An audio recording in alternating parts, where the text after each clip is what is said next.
Have you ever woken up to your kids calling mom, and before you know it, you already feel behind before your feet even hit the ground? But don't worry, you are not the only one that probably starts off your morning like this. Actually, 1 in 3 working moms don't wake up before their kids in the morning. That shows that most of us are already feeling behind before we even get started. I actually hate mornings.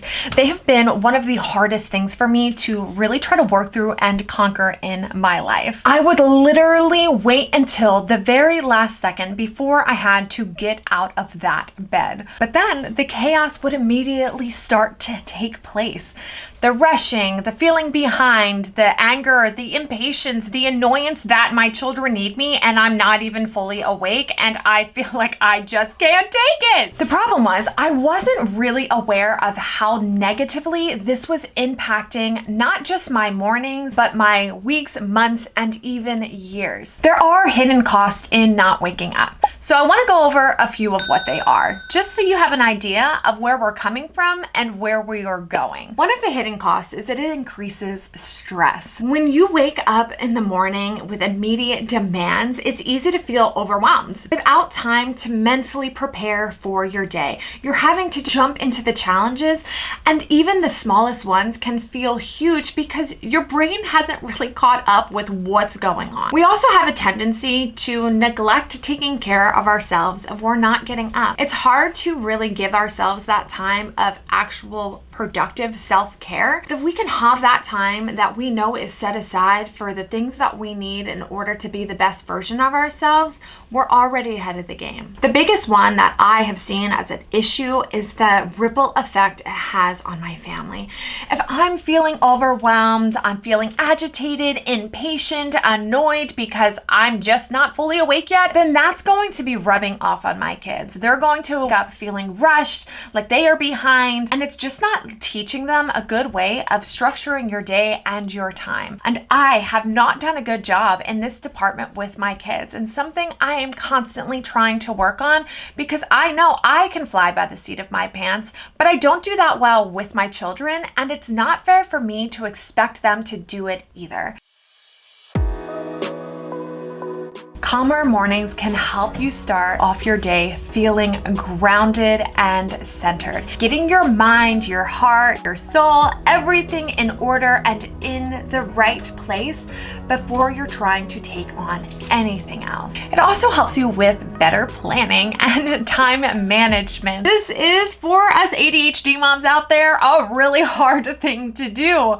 But when we can establish a great morning routine, we can have some of that time to know what our day has in front of us if we are organizing it.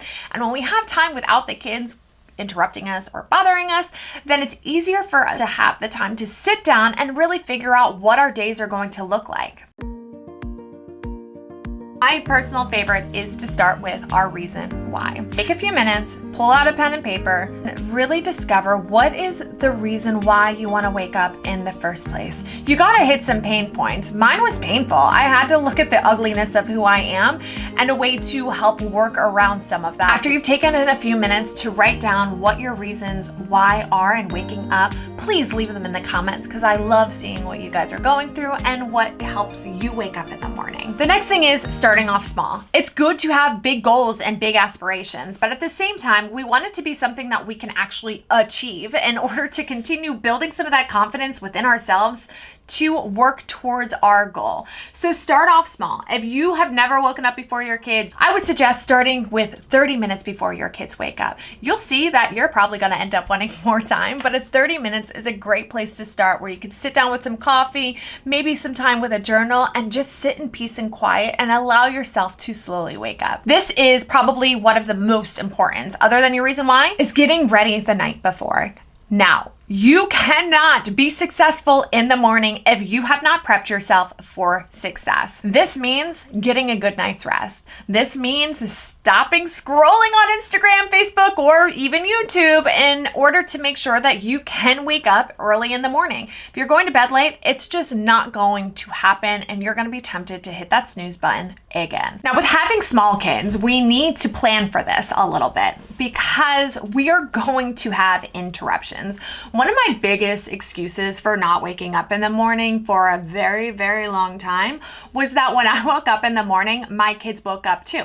It actually was pretty infuriating, and so I would rather just lay in bed and also let them sleep. However, I found this cool little trick. It is this amazing light that turns green when they are allowed to come out of bed. So you can set it to whatever time. It took a bit of training and they need to get used to it, but I'm telling you, this is going to save your life if you are trying to wake up early in the morning. Another thing that helped me in starting to try to practice this early rising was having some accountability. And so I actually had someone that I was meeting with every morning at 5:30 for 30 minutes. We'd spend time in prayer together, but could do whatever it is you want. Maybe it's even a text or a check-in, because knowing that you're waking up and you have to answer to someone for it kind of helps give you that extra push that you might need sometimes. We have a good framework of how to establish a morning routine, but now it's time to experiment. I think the best way in figuring out exactly what you want is understanding where you're coming from and your reason why, and then what is going to help you throughout your day. For instance, I know I need to start off with some kind of movement, but then also being able to come to a place of being at peace and getting my mind and my heart in the right position for my day to go smoothly and for me to be a nice person. Now, the meat of my morning and where I wanted to spend most of the time that I have before my kids is the time that I have with my Creator. That is my Bible reading and my prayer. This was huge in my reason why, because I was having a hard time fitting it in any other time. And in order for me to be the best version that I can be, I know that I need to tap into something far greater than me. And that is with the one who loves me and knows me best. Because without him, I am just constantly failing and messing up. But because he is gracious and loving, I know that I can rely on him and be placed in those gentle arms, and I don't need to stress and condemn myself as much throughout the day.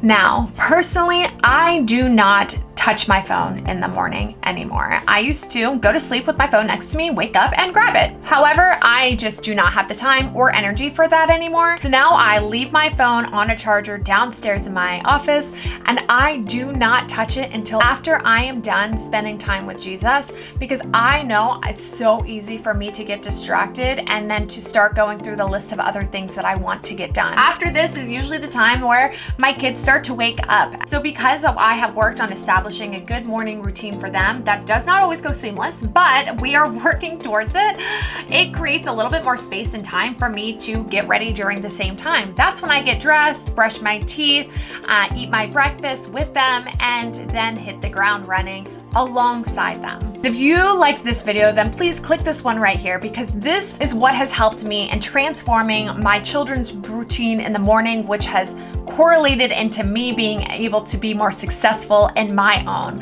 So I will see you over there. Bye.